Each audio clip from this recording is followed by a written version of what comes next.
Onde está a corrupção? Como justificativa ao caos que Bolsonaro tem implantado no Brasil, aqui e acolá, é possível ouvir alguns apoiadores dizerem: mas pelo menos Bolsonaro não rouba. Bolsonaro não é corrupto. Será que não é mesmo?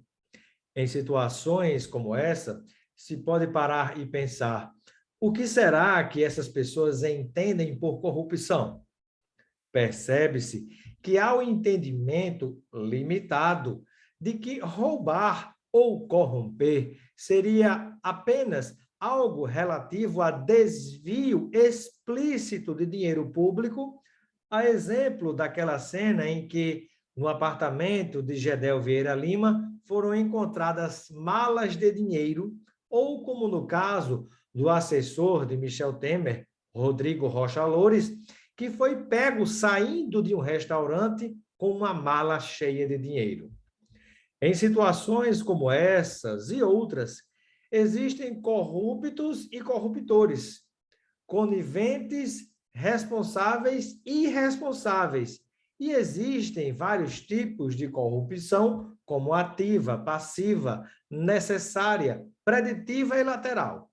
A corrupção pode ocorrer de várias formas, como suborno, propina, extorsão, compra e venda de sentenças judiciárias, nepotismo, tráfico de influência, uso de informações governamentais privilegiadas, superfaturamento de obras e venda de produtos, como também subfaturamento na venda de empresas privadas, adulteração de notas fiscais, sonegação de impostos, inserção de dados falsos em sistemas de informação ou apagão de dados, entre várias outras formas.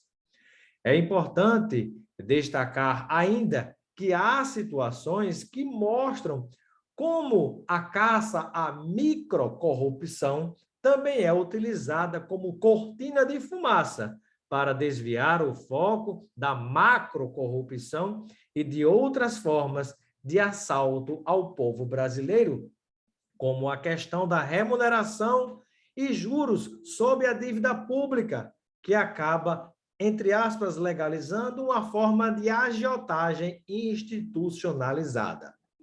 Diante disso, vale a pena lembrar de diversas situações envolvendo Jair Bolsonaro, seus filhos e o seu governo, para que cada um possa refletir e chegar às suas próprias conclusões.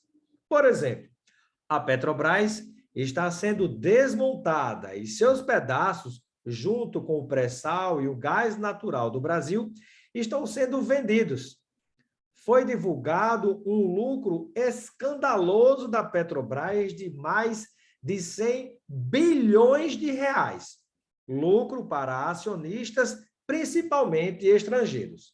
Ora, isso é o resultado de uma gestão competente da Petrobras ou o resultado da exploração do povo brasileiro? Como não ter lucro com várias partes do Brasil pagando R$ 8,00 no litro de gasolina? Isso não é sinônimo de roubo? Como explicar com corrupção o litro era R$ 2,68 e sem corrupção chega a R$ 8,00? Não é estranho? Este é o resultado da política de preços implantadas por Michel Temer e mantidas por Jair Bolsonaro na Petrobras. Se somos praticamente autossuficientes em petróleo e temos a capacidade de refinar e produzir tudo em real, é honesto pagar a gasolina em dólar e no preço internacional? Antes de todo esse absurdo, venderam, inclusive, refinaria de petróleo pela metade do preço. Quem foi que ganhou com tudo isso? Ainda em relação à Petrobras, vazaram informações governamentais privilegiadas. E um amigo invisível de Paulo Guedes e Bolsonaro ganhou 18 milhões de reais com ações da empresa. Como é o nome disso? Fora isso, fica o convite para que você possa relembrar pelo menos mais 12 situações e formar a sua própria opinião. As rachadinhas nos gabinetes familiares dos Bolsonaro, que configuram crime de peculato, lavagem de dinheiro, improbidade administrativa, concussão, organização criminosa e o depósito de R$ 89 mil na conta de Michele Bolsonaro, feita pelo Queiroz, são ou não casos de corrupção? Como justificar a compra de uma mansão em Brasília no valor de quase R$ 6 milhões por Flávio Bolsonaro? Curioso é que Jair Renan, o outro filho, e a sua mãe alugaram e se mudaram para uma mansão em Brasília avaliada em R$ 3,2 milhões. Falando em Jair Renan, ele recebeu de uma empresa um carro avaliado em R$ 90 mil. Por lei, o recebimento de presentes ou de serviços de alto valor por autoridades é corrupção. O mesmo filho também abriu uma empresa com a ajuda de lobista da Precisa Medicamentos, envolvida na CPI da Covid. Como isso se chama? Não é corrupção? E o que pensar de um governo que diz querer acabar com a corrupção, mas desmantela o COAF, importantíssimo órgão de fiscalização e inteligência financeira, e ainda interfere na Polícia Federal, na Receita Federal e no Departamento de Recuperação de Ativos, o DRCI. Se a transparência e instituições independentes são fundamentais para evitar a corrupção, pergunta-se por que o vice-presidente Hamilton Mourão tentou triplicar o número de pessoas que poderiam passar a carimbar documentos do governo como secretos e por que Bolsonaro indicou o Procurador-Geral da República, Augusto Aras, fora da lista de procuradores federais. Neste caso, o comportamento por ações ou omissões do procurador em favor do governo e do presidente respondem à pergunta? Isto condiz com um governo que se intitula honesto?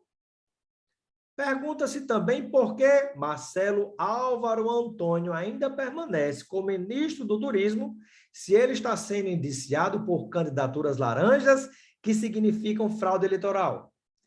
O que dizer do meio ambiente em chamas, com fiscalização diminuída e a boiada passando, dos danos sofridos com os garimpos ilegais de ouro e de milhões de dólares em venda ilegal de madeira para os Estados Unidos, acobertadas pelo então ministro do Meio Ambiente, Ricardo Salles.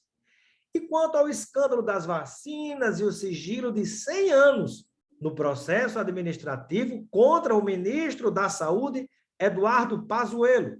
Estão querendo esconder o quê?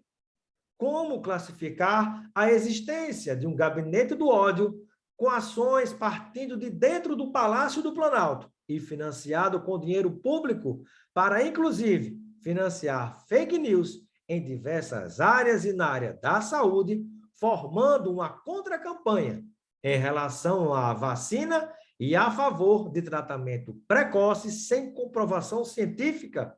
Como pode? Para finalizar, é honesto um orçamento secreto triplicado para 33,4 bilhões de reais ser entregue aos congressistas, especialmente ao Centrão, em troca de apoio parlamentar? Exemplos não faltam. O pior cego é aquele que não quer ver ou aceitar.